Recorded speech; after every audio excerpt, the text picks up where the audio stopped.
तुमचं प्रणय खरं ब्लॉग मध्ये स्वागत आहे। आणि आज आपला आहे तिसरा दिवस बारामतीमध्ये। सत्य काका शिंकलेले आहेत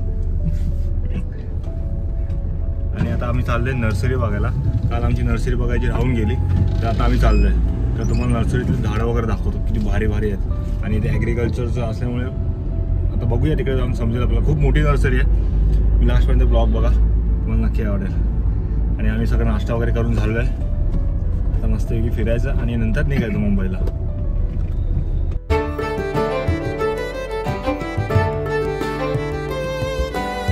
गाडी इथे लावलेली, तिकडे लावायचे। ऑफ रोडिंग करूया, चिखलातून गाडी घेऊन जाऊया।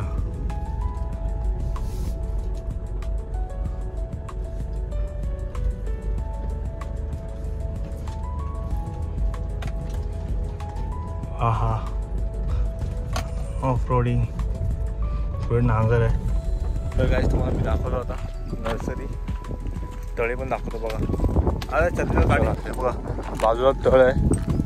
इथे सगळे आंब्याची बाटं वगैरे सगळे लावून ठेवतात, आंब्याची कलमं असे लावतात। त्यांची पूर्ण शेती बिती आहे बघा, पूर्ण मस्त असं नर्सरी आहे। काय बोलताय बघा, सगळी रोपटे आहेत, पुढे लागवड गेलेली आहे।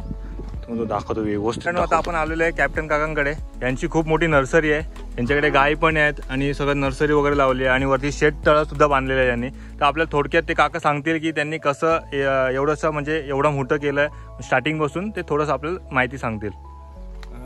नमस्कार। सर्वात अगोदर तर आता जी शेतकरी आहे, शेतकऱ्यांच्या मध्ये लेबर प्रॉब्लेम चालल्यामुळं पारंपरिक पद्धतीने शेती करणं फार कठीण काम आहे। तर आता ज्यादातर शेतकरी जे आहेत हे बगीच्याकडे वळायला लागलेत, बाग वगैरे करून आता शेतीला डेव्हलप करतायत। आणि बागेमध्ये आता जास्तीत जास्त तुमचा पिंक तायवान असेल, पेरू असेल किंवा आंबा असेल, फळांचा जो राजा आहे ह्याच्यात लोक जास्त करून वळतात। आता आंब्यामध्ये काय की आंब्यामध्ये तुमचं दुहेरी उत्पन्न आहे, तुमचं फळाचं पण उत्पन्न आहे आणि तुमचं कलमाचं पण उत्पन्न आहे। आंब्याची बाग एकदा रोप लावल्याच्या नंतर जास्तीत जास्त 3 वर्षाच्या नंतर तुमची बाग सुरू होते आणि 4 वर्षाच्या नंतर त्याचे जे कलम आहे, एका एकरावरती 70,000 काडीच्या आसपास काडी त्यांना सापडते। कलम काडी ते राहुरी विद्यापीठ असेल, दापोली विद्यापीठ असेल, हे दोन्ही विद्यापीठ घेऊन जातात। आंब्याचं झाड लावताना हाय डेन्सिटीमध्ये लावायचं का अंतरमध्ये 10 फुटाचं ठेवायचं का 6 फुटाचं ठेवायचं, हे शेतकऱ्याला दाखवण्यासाठी आम्ही 2 पद्धतीच्या बागा, 10x12 आणि 10x6ची अशा 2 एकर बाग आमच्याकडे आहे अवेलेबल। ते आम्ही शेतकऱ्याला ऑन ग्राउंड दाखवतो। मग शेतकऱ्याने डिसिजन घ्यायचं की आपण अंतर किती ठेवायचं। अमून ट्रॅक्टरचा जो पाठीमागचा फाळा आहे हा 7 फुटाचा असतो आणि 7 फुटामध्ये 10 फुटाच्या आतमध्ये आरामशीर आंतरपीक सुद्धा तुम्ही घेऊ शकता। आंब्याचं जे उत्पन्न आहे ह्याची कटिंग वगैरे तुम्हाला आम्ही स्पेशली करून देतो। एकदा बाग लावल्याच्या नंतर ती बागेचं पहिला तोडा येतोपर्यंत म्हणजे 3 वर्षापर्यंत त्याचं निगराणी आणि लुक आफ्टर आम्ही स्वतः जाऊन करत असतो। आपल्याकडं सध्याला आंब्यामध्ये हापूस, केशर, रत्ना, आम्रपाली अशा विविध प्रकारच्या जाती आपल्याकडे आहेत। परंतु आपल्या ह्या महाराष्ट्रामध्ये केसर ही चांगली जात प्रचलित आहे आणि केशरला रेट सुद्धा जास्त आहे। आपण यंदा पाहिला असेल 2025ला केशर हा टॉपचा जो आहे तकरीबन 250 ते 300 रुपये किलोनी सुद्धा विकला गेलेला आहे। आणि त्याची चव आणि जून महिन्याच्या अगोदर ह्याचा तोडा होऊन जातो, म्हणजे पावसामध्ये तो आंबा खराब होत नाही। म्हणून एक लक्षात ठेवायचा, लावताना रत्नागिरी केसर लावायचा। तुम्ही गुजरात केसरच्या याच्यामध्ये पडू नका, कारण गुजरात केसर जूनच्या नंतर सुरू होतो आणि नंतर जर त्यामध्ये जर आळी वगैरे जर पडली तर तो शेतकऱ्याला समस्या येते। आपल्याकडं सगळी टोटली फळांची झाडं, नारळापासून, नारळामध्ये प्रताप आहे, बानवली आहे, त्याच्यानंतर टीडी आहे, त्याच्यानंतर तुमचा बोना आहे, त्याच्यानंतर मलेसिन आहे, ग्रीन डॉर्फ आहे, येलो डॉर्फ आहे। तर अलग अलग प्रजाती आहेत। यामध्ये आपण चांगली प्रजाती बानवली जर सोडलं तर बाकी सगळ्या जाती चांगल्या आहेत। तकरीबन 3.5 वर्षामध्ये त्याला फळ सुरू होतं आणि 3.5 वर्षाच्या नंतर उंची जी आहे त्याची जास्तीत जास्त लास्ट उंची 15 फूट जाते। जांभळ आहे, या प्रत्येक ज्या फळबागा आहेत टोटली फळबागाच्या साईडनं। आता तुम्हाला एक उदाहरण सांगतो की माझ्याकडे मी आपलं घड लिंबू म्हणून एक लिंबू लावलेला आहे।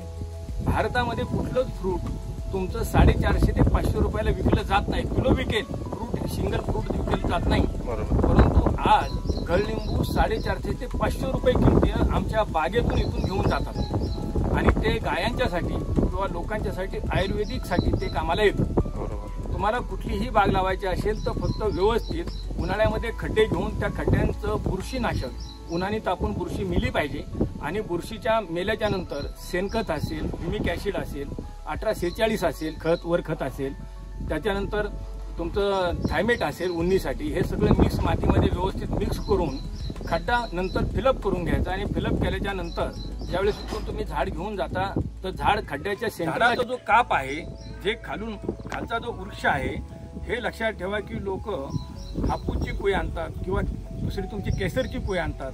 असं तुम्ही अजिबात करायचं नाही आहे. जो नर्सरीवाला बिलकुल गावरान आंब्याची कुई आणून त्याला टोटली 24 तास जर्मिनेटरमध्ये घालून त्याला बुरशीनाशक लावून व्यवस्थित त्याचं प्रोसिजर करून कुई लावतो आणि तुम्ही गावरान आंब्याच्या कुईवरती केसर कलम केल्याच्या नंतर जो केसर तयार होतो तो असतो ओरिजिनल केसर.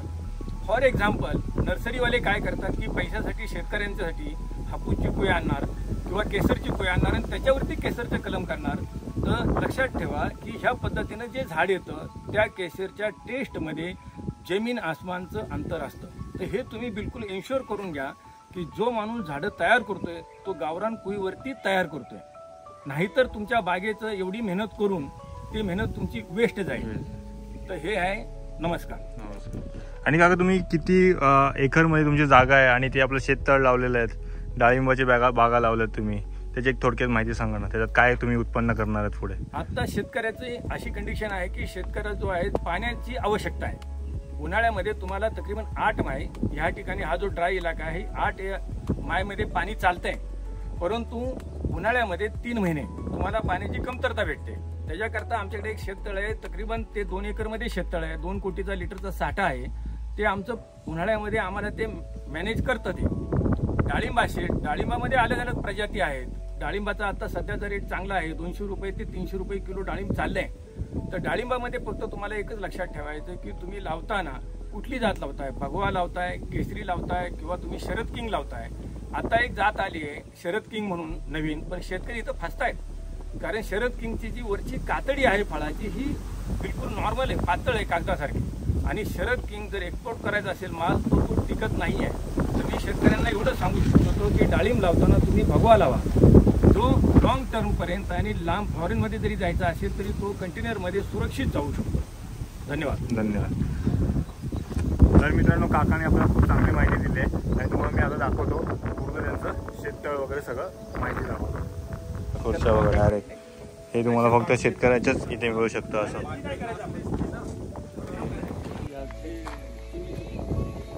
चिमणीचं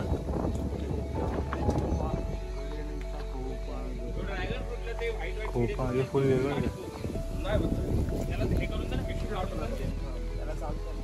अंतर बघा मित्रांनो, मस्त आहे.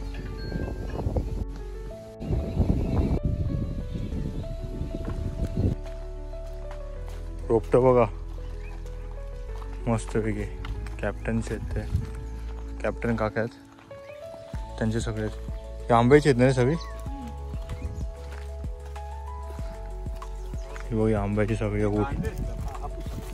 कांदे कधी झाले की जवळजवळ 6 पायल्या झाले. 6 पायल्या म्हणजे कांदे आहेत का? कांदे कांदे आता तुम्ही हे फवारणीसाठी आहे का? हे कुठले आहेत? हे हा केशर, ते हापूस. पलीकडे आहे तो रत्ना, तिकडे आहे तो आम्रपाली, तिथं आहे तो वनराज. आपली झाडं कशी आहेत? चांगली लावलेली. हो मस्त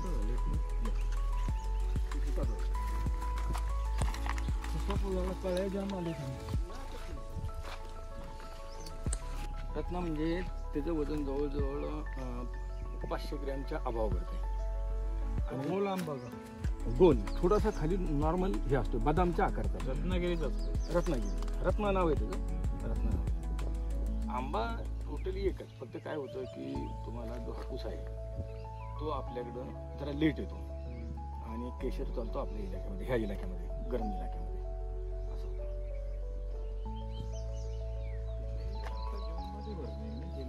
चला मित्रांनो, बाग बघूया. बघा कवडे झाडं लावलेले आहेत, भरपूर प्रमाणात झाडं लावलेले, पूर्ण नर्सरी बघा लांब लांब, आणि जागा सगळी त्यांचीच आहे बारामतीमध्ये. आता मला एवढं एक्सप्लेन करायला जमत नाही, म्हणजे काका तुम्हाला एक्सप्लेन करून सांगतो, मी काकांकडनं सांगतो काय. तो का मोर दिसला, तो हा तो का मोर लांडोर बघितलं का? ह्यात गुंतलं होतं, ह्यातनं काढलं, ह्याला फॉरेस्टवाले आणून त्याला रिलीज केलं. इथेच रिलीज करतात फॉरेस्टवाले? नाही, त्यांना फोन करायला लागतो. अच्छा, फोन करायला लागतं. आपला जबाब वगैरे घेतात ते, एक केशर लावले का? काय हां चालत सांगा. डाळिंब बघा मित्रांनो, बघा डाळिंब असे येतात, हे बघा डाळिंब, पूर्ण डाळिंबाचं पूर्ण हे आहे, पूर्ण तिथपर्यंत. काका काय ते सांगतायत. आयडेन्टिटी प्लांटेशन केले ना, हां आम्ही पण असंच केले. आता इथं 500 झाडं बसली आणि भर उन्हाळ्यात लागण केली. आपण विचार काय केला की लोक जूनमध्ये करतात, ठीक आहे, जूनमध्ये आपलं प्रवासी वगैरे नाही चालू शकत, पण मी चाललो, मी भर उन्हाळ्यात लागवण केली. आता बघा झाडं मस्त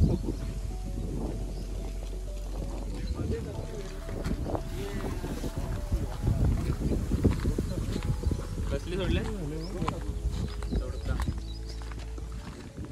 दोडका मीन्स व्हॉट? शिरोळा, ओके. कवडे ही सगळी जागा त्यांचीच आहे काय? हा तळा दाखवायचंय ना. चला तळा बघूया. एवढी लावली असेल का रे? ड्रीप इरिगेशन मित्रांनो, बघा आपल्याला शाळेत शिकवतात ना ड्रीप इरिगेशन, प्रत्यक्षात बघून घ्या, पुस्तकात बघितलं असेल तुम्ही सर्वांनी. ड्रीप इरिगेशन ना,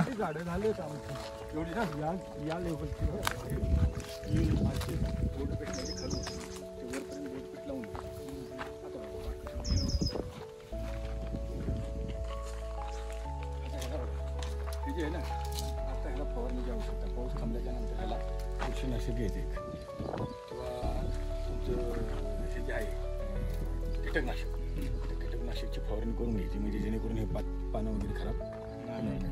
म्हणजे जी आधार येते ना तिला आता डाऊन होऊन द्यायची नाही. आणि सगळ्यात म्हणजे मी असं खालून जर पाहिलं मला ग्राउंड क्लिअर दिसतं, खाली नाही तर फळ जर लागलं.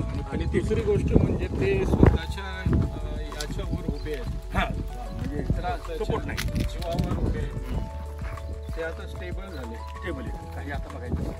आता फक्त कटिंग करताना काय करायचं बघा, जशी जी थंडी खाली आहे ती थंडी फक्त कट खाली. आपलं 3.5 एकर ना आंब्याचं माझं हे 2.5 एकर.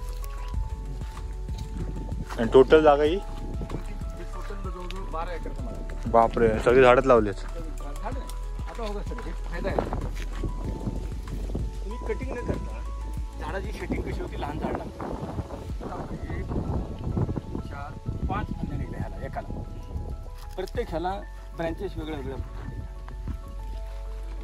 आम्ही एवढी नाही ठेवत, खालून एवढं लागेल लागेल तर एवढं. आणि याच्यात पण आता तुम्हाला मधले प्रोनिंग करायला लागेल. मधल्या फांद्या आता बघा ही फक्त करायची, बघा ही वरची दिसते ना तुम्हाला, ते दिसते का? ही फक्त कट करून टाकायची, ती कात्रीने आपल्या कट करून टाकायची. हे बाकीच्या स्ट्रॉंग होतात एकदम. Knowledge is power. पाणी सुरुवात का नाही केली माहिती आहे? अजून पाऊस आहे. हो अजून पडेल ना, नाही लय पाऊस आहे खाली कुठे बघा बरं.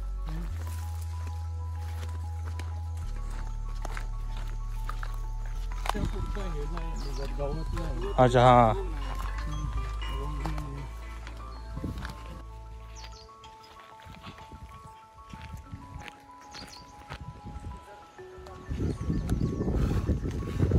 हे काय शेततळ केवढं मोठं आहे बघा. पाहिल्यानंतर मासे आहेत आतमध्ये, पकडता का नाही? नाही. आता मी पाऊस पडल्यानंतर मी पहिल्यांदाच आलो तुमच्याकडे इथं बघायला. एवढं बिझी शेड्यूल चाललंय. बरे बारामतीची शाळा आहेत बरं त्याच्याकडे जायचं करिअर घ्यायची पोलीस अकॅडमी आहे तिथं ट्रेनिंग घ्यायचं सारखं म्हणजे शेततळ आहे ह्याच्यात मासे वगैरे सगळं आहे त्यांना टाईमच नसतो करायला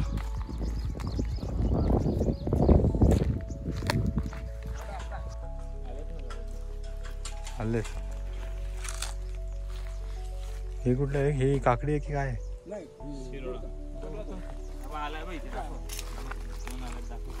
हां हां हे बघा मित्रांनो हे बघा शिराळ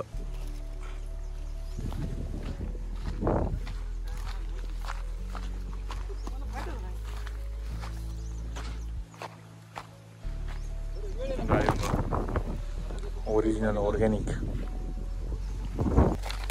लेबर घेणार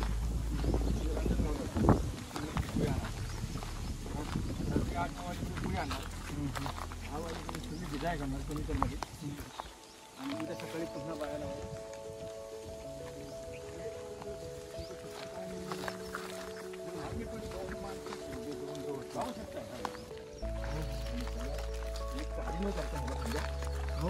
आता आम्ही पण काही न करता म्हणजे सुरुवातीला पहिला करायचे हा पळाला तसा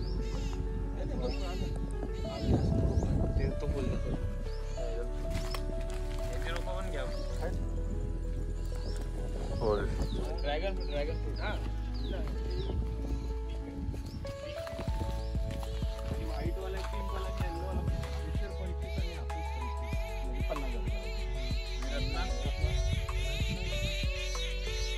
आवाज बघा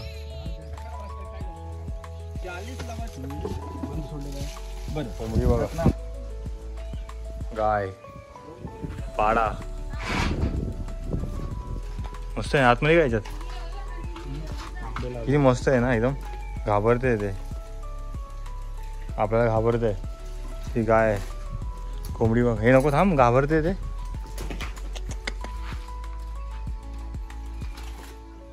मस्त आहे कोंबडी बघा कोंबडी पण वेगळ्या आहेत भरलेल्या आहेत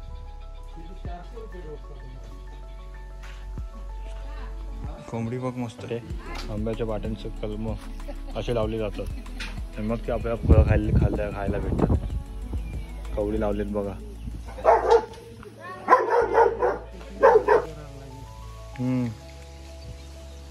फुल सगळे बांधूनच ठेवलं यांनी हा भारी होता एकदम आणि वरून मस्त पडायचे अच्छा हा इकडनं पाणीचं हा ओके बघा स्प्रिंकलचं चल आपण निघूया आता पाणी पी हो हो नाही बोलतो याच्यात तर मित्रांनो आज काकांमुळे मला ही बाग बघायला भेटली नर्सरी झाडं लावली गेली यावर्षी काका घेऊन आले म्हणून मला बघायला भेटला आज लिंबा हे मस्त मोसंबी